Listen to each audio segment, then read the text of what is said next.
मित्रों नमस्कार। अपने बीच भारतीय जनता पार्टी के माननीय राष्ट्रीय प्रवक्ता डॉक्टर संबित पात्रा जी आपको संबोधित करेंगे।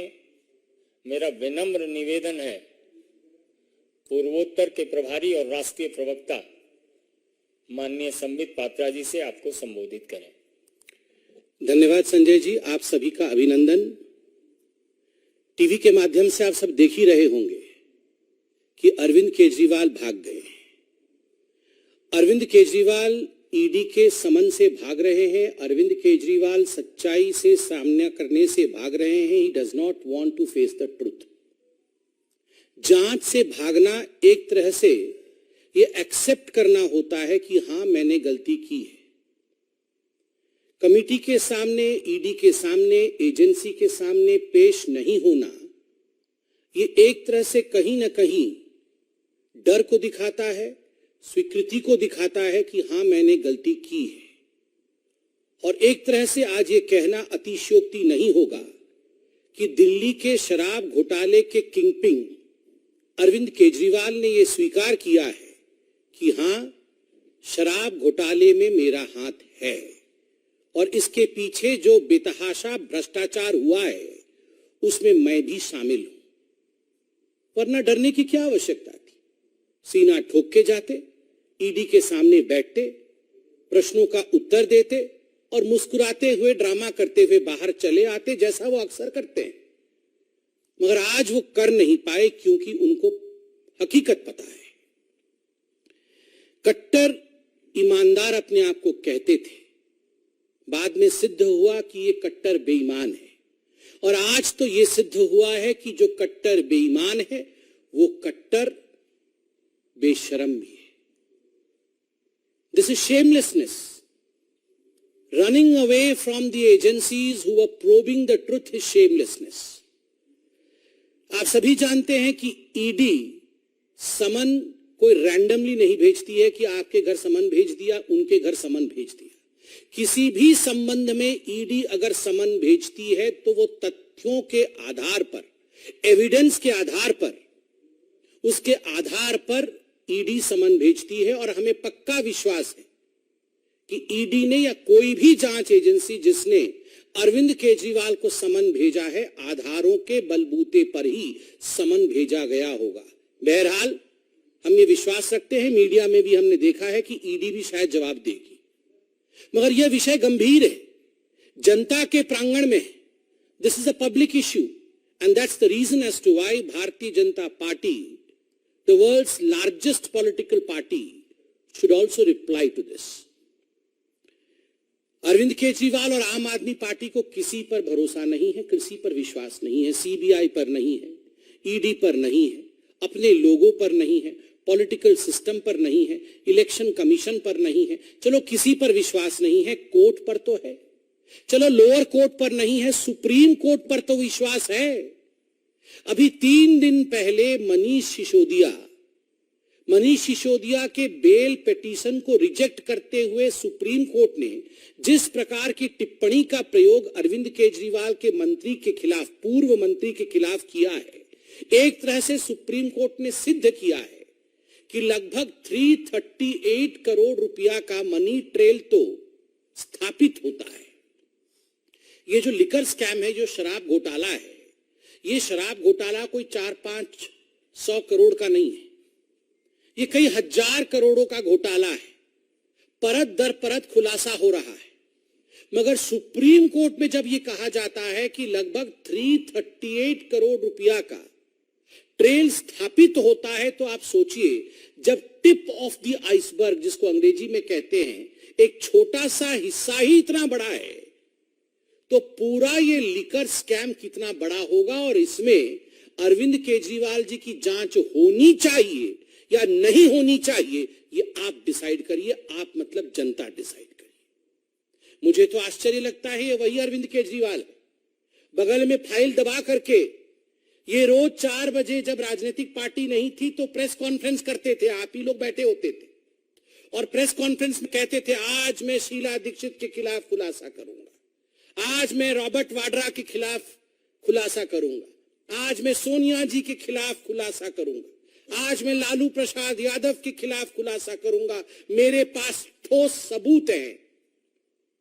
और जब 5 बजे इनकी प्रेस कॉन्फ्रेंस खत्म होती थी तो अरविंद केजरीवाल कहते थे, खुला दरवाजा है मेरा, खुला दरबार है मेरा, मैं चैलेंज करता हूं लालू प्रसाद यादव से, मैं चैलेंज करता हूं रॉबर्ट वाड्रा से कि वो आए, मेरे प्रश्नों का उत्तर दे, तभी मैं इन्हें क्लीन चिट दूंगा।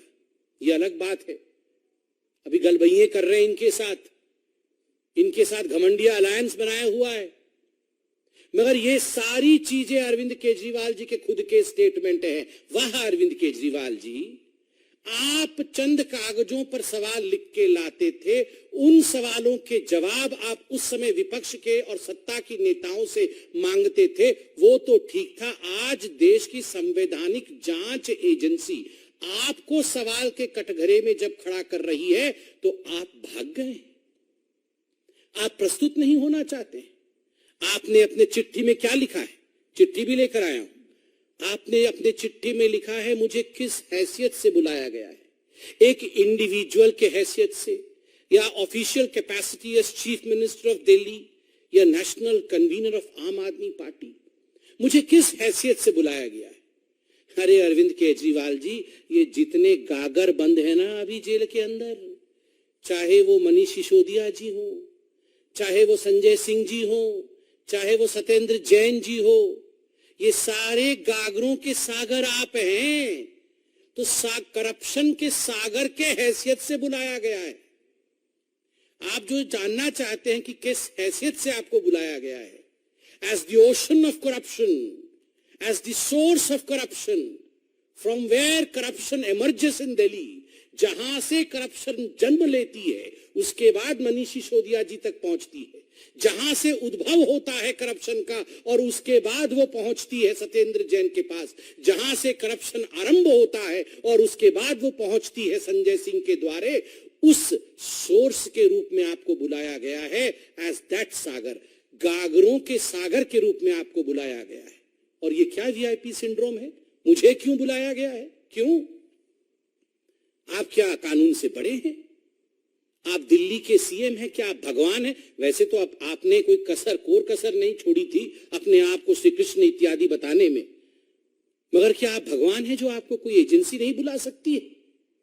और तो और मैं आज आपसे सवाल पूछना चाहता हूं, ये जो आपके डायलॉग्स होते थे ना, प्रेस कॉन्फ्रेंस वाले डायलॉग, डबल एक्सेल शर्ट पहन करके आप जो प्रेस कॉन्फ्रेंस करते थे और कहते थे कि ये मुझे पता है अब ये मनीष सिसोदिया को भी बुलाएंगे, मुझे पता है कि मनीष सिसोदिया बिल्कुल सच्चा है, बिल्कुल कट्टर ईमानदार है, मुझे पता है संजय सिंह कट्टर ईमानदार है। अरे आपको तो पता था कि ये सारे कट्टर ईमानदार थे, मगर इनमें से किसी को अभी तक बेल क्यों नहीं मिल रही है? 10 महीने हो गए अरविंद जी, 10 महीने हो गए मनीष सिसोदिया जेल की सलाखों के पीछे बंद है। लगभग 6 बार सर्वोच्च न्यायालय तक जा चुके बेल एप्लीकेशन लेकर। और क्या कहा न्यायालय ने बड़े स्पष्ट रूप से कहा, one aspect regard to the transfer of money ₹338 crores is tentatively established. We have therefore dismissed the applications for bail. ये कहा है सुप्रीम कोर्ट ने मनीष सिसोदिया जी को लेकर। क्यों? इतने कट्टर ईमानदार थे अरविंद केजरीवाल जी आपके अनुसार, तो बेल रिजेक्ट क्यों हुआ? आप संजय सिंह जी के लिए कह रहे थे ये बड़े क्रांतिकारी नेता हैं, इनको फंसाया जा रहा है बीजेपी की ओर से। कोर्ट ने क्या कहा? राउज एवेन्यू कोर्ट ने जो कहा है, मैं कहता हूं, in prima facie view of this court, the facts stated and material placed before the court nowhere show or suggest that his arrest in the present case is unwarranted or unreasonable, as allegations have been made against him, or his being directly associated with activities related to the proceeds of crime of the present case. ये बहुत स्पष्ट रूप से कहा गया है कि कोई जो एलिगेशन लगाते थे आप कि ये पॉलिटिकली मोटिवेटेड है, ऐसा नहीं है। मटेरियल जो रखा गया है कोर्ट के सामने वो दिखाती है कि ये अनरीजनेबल नहीं है ये अरेस्ट, बड़े स्पष्ट रूप से। फिर आप कहते हैं कि हमें अब सुप्रीम कोर्ट पे भी भरोसा नहीं। इतना नहीं अरविंद केजरीवाल जी, आपने अपने चिट्ठी में लिखा है कि ये मनोज तिवारी जी, इनको कैसे मालूम पड़ गया कि मुझे समन होगा और मुझे अरेस्ट किया जाएगा। ये अरविंद जी, ये मनीष सिसोदिया जी को जब ईडी ने बुलाया था और जब संजय सिंह को ईडी ने बुलाया था तो आप अपना भाषण खुद निकालिए। आपने खुद अपने भाषण में कहा था, मुझे मालूम है ये मनीष सिसोदिया जी को छोड़ने वाले नहीं है, मनीष सिसोदिया जी को ईडी बुलाने वाली है और उसके बाद उन्हें गिरफ्तार भी करने वाली है। ये एक बार नहीं, दसियों बार आपने कहा था। 2 बार कहने के बाद जब ईडी ने समन नहीं किया, 2 बार कहने के बाद भी जब ईडी ने गिरफ्तार नहीं किया तो आपने कहा लगता है डेट बदल गया है, मगर होने वाला है, होने वाला है।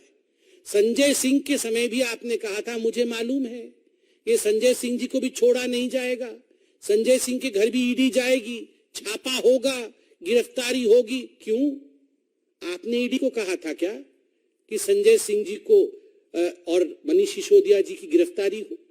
आपने जो लॉजिक दिया है कि मनोज तिवारी जी के कहने पर ईडी ने ऐसा काम किया है, ठीक उसी लॉजिक से अगर हम सवाल पूछ दें कि जब आप कह रहे थे कि मनीष सिसोदिया की गिरफ्तारी होगी तो क्या आपने ईडी को कहा था जाओ जरा मनीष सिसोदिया को गिरफ्तार करो?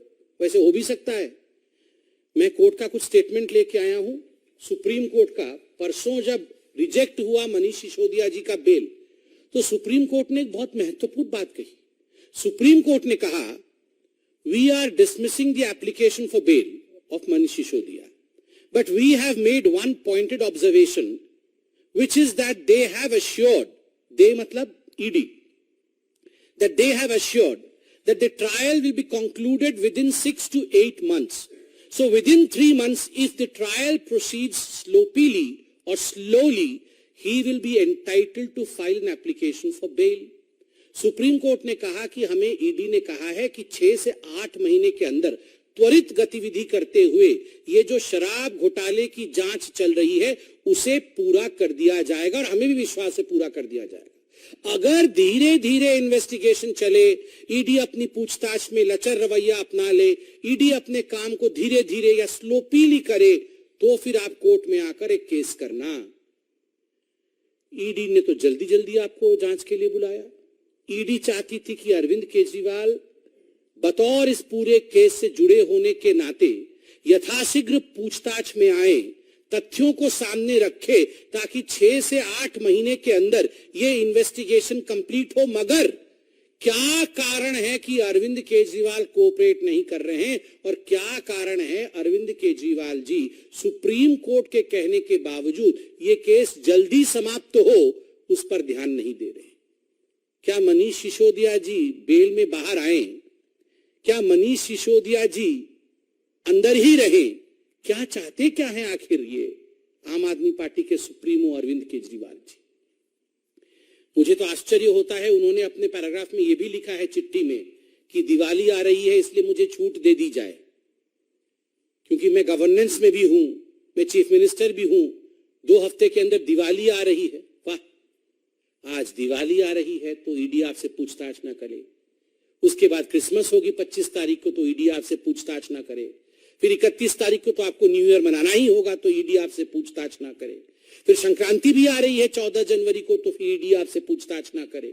केवल इतना ही नहीं, आपने कहा मिजोरम में, मध्य प्रदेश में, तेलंगाना में, इन 5 राज्यों में चुनाव है इसलिए ईडी हमसे पूछताछ ना करे क्योंकि मैं रोड शो करूंगा। मतलब ये सारे त्योहार जब खत्म हो जाएंगे उसके बाद 24 का चुनाव भी आ जाएगा। मतलब ईडी अरविंद केजरीवाल से पूछताछ ही ना करे, क्योंकि कभी होली है कभी दिवाली है और इसके प्रिटेक्स्ट में अरविंद केजरीवाल जी ईडी से भाग रहे हैं। ये केवल एक्सेप्टेबिलिटी है कि हमने चोरी की है।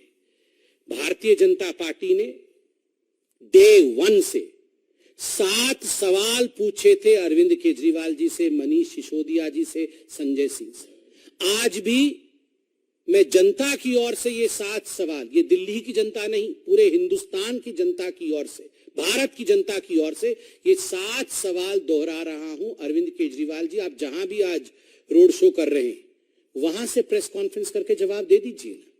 आप इस दूध का दूध और पानी का पानी कर दीजिए। इन 7 प्रश्नों का जवाब देके, प्रश्न नंबर 1, क्या अरविंद केजरीवाल जी ये हकीकत नहीं है कि दिल्ली के एक्साइज पॉलिसी का इतिहास में पहली बार इस प्रकार का रवैया रहा कि जो शराब के ठेकेदार थे उनका कमीशन 5% से बढ़ा करके 12% किया गया। मतलब डबल से भी ज्यादा मुनाफा शराब के मित्रों को, शराब के ठेकेदारों को दिया गया और अपने राजस्व, दिल्ली के राजस्व पर कुल्हाड़ी मार करके ये किया गया। और यह भी बात सामने आई है कि इसमें से एक बहुत बड़ा हिस्सा पीछे घूम करके मनी ट्रेल के माध्यम से, मनी लॉन्ड्रिंग के माध्यम से आम आदमी पार्टी के अकाउंट में ही जा रही थी। दूसरा सवाल, जब आपने नई शराब नीति लागू की उससे पहले एक कमेटी बनाई गई थी एक्साइज डिपार्टमेंट के एक ऑफिसर राजीव धवन जी की अध्यक्षता में। उस कमेटी ने जो रिकमेंडेशन दिए थे कि होलसेल का काम सरकार को अपने पास रखना चाहिए, दूसरों को नहीं देना चाहिए, आपने एक्साइज डिपार्टमेंट के ऑफिसर के उस कमेटी के प्रावधानों को और उनके सजेशंस को दरकिनार करके न्यू एक्साइज पॉलिसी क्यों लागू किया, किसके फायदे के लिए किया? तीसरा सवाल, क्या यह हकीकत नहीं है अरविंद केजरीवाल जी कि आपने ब्लैक लिस्टेड कंपनी जिनको कभी ठेका नहीं देना था उनको भी आपने ठेका दिया? चौथा प्रश्न है, कैबिनेट के नोट के बिना, कैबिनेट के मंजूरी के बिना इन शराब के ठेकेदारों का जिन्होंने आपको मोटा माल दिया था उनका 144 करोड़ रुपया आपने लाइसेंस फी का माफ किया। आखिर क्यों माफ किया बिना कैबिनेट के रिकमेंडेशन के? पांचवा सवाल, ये न्यू एक्साइज पॉलिसी, नई शराब नीति आने से पहले अरविंद केजरीवाल जी किस प्रकार प्रेस कॉन्फ्रेंस करते थे? इतिहास हो जाएगा जी, पूरा विश्व देखता रह जाएगा, आपकी आंखें फटी रह जाएंगी, इतनी पैसे आ जाएंगे, इतने पैसे आ जाएंगे, इतना प्रॉफिट होने वाला है। फिर क्या कारण था कि 10 महीने के अंदर जैसे ही सीबीआई को नोटिफाई किया एलजी ने, आपने आनन फानन में बिना कैबिनेट की बैठक किए जिसको लागू किया था, उसी एक्साइज पॉलिसी को आपने वापस ले लिया? क्या कारण था और किस हैसियत में किया? इंडिविजुअल के हैसियत से, सीएम के हैसियत से, या फिर आम आदमी पार्टी के चीफ के हैसियत से? इसका भी जवाब दीजिए। छठा सवाल, ये सारा कुछ मैन्युफैक्चरर्स रिटेल में नहीं जाए, ये तो कानून है, आपने कानून को ताक में रखा, मैन्युफैक्चरर्स को रिटेल में भेजा, जिसके कारण कार्टेलाइजेशन हुआ या नहीं हुआ? इसका जवाब आप दीजिए। और सातवां और अंतिम सवाल, जो एयरपोर्ट अथॉरिटी ऑफ इंडिया थी उसने एयरपोर्ट के पास जो शराब के ठेके खुलने वाले थे उन ठेकों को एनओसी नहीं दिया। जो 30 करोड़ रुपए दिल्ली सरकार ने लाइसेंस के एवज उनसे लिया था उसको आपने वापस क्यों कर दिया, जबकि वो पैसा जब्त होना था? ये 30 करोड़ रुपए आपने अपने मित्रों का वापस क्यों किया? इन सातों प्रश्न का जवाब अरविंद केजरीवाल जी, यहां पर करप्शन का कैंपेन करने के बाद आज आप रोड शो करने गए हैं, करप्शन शो करने के बाद रोड शो करने गए हैं। आप रोड शो के बाद प्रेस कॉन्फ्रेंस करके अगर इन सातों प्रश्नों का सटीक उत्तर दे देंगे तो हमें लगता है शराब का शराब और पानी का पानी हो जाएगा। हम सब इंतजार करेंगे इन प्रश्नों के उत्तर का। अरविंद केजरीवाल जी, भागिए मत, छुपिए मत, डरिए मत। अगर आपने गलती नहीं की है तो आपका बाल भी बांका नहीं हो सकता है, और अगर हाँ आप किंग पिंग हैं तो कितना भी भागने की कोशिश करिए, कहीं भी आप रोड शो करिए, एक ना एक दिन करप्शन शो होके ही रहेगा। बहुत बहुत धन्यवाद।